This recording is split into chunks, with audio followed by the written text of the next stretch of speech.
Pharaoh বা Ramesses দ্বিতীয়, যাকে মিশরের ইতিহাসের সবচেয়ে জঘন্যতম শাসক বলা হয়ে থাকে, শুধু মিশরের ইতিহাসে নয়, সমগ্র বিশ্বের ইতিহাসে কালামুল্লাহ শরীফের মধ্যে বর্ণনা করেছেন।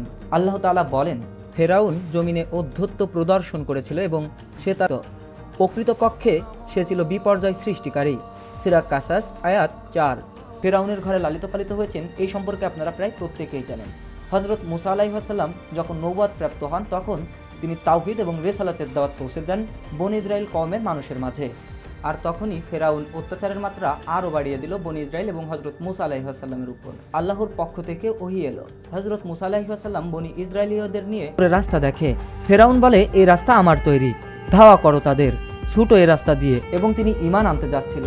অথচ আল্লাহ তাআলা তাকে সেই সুযোগ দেননি, কারণ আল্লাহ তাআলা জালিম, অত্যাচারী, প্রতারক এবং ধূর্তবাদ জালেম বাদশাদেরকে কখনোই জমিনে অন্যায় অহমিকা প্রদর্শন করেছিল।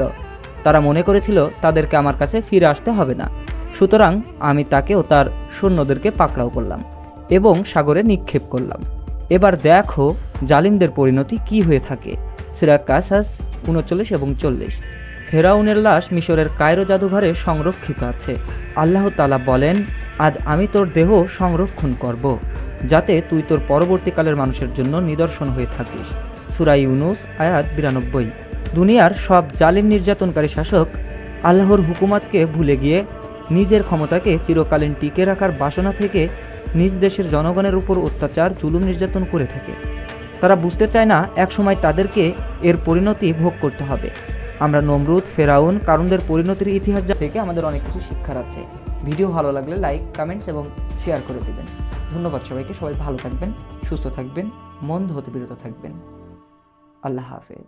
فأخذناه وجنوده فنبذناهم في اليم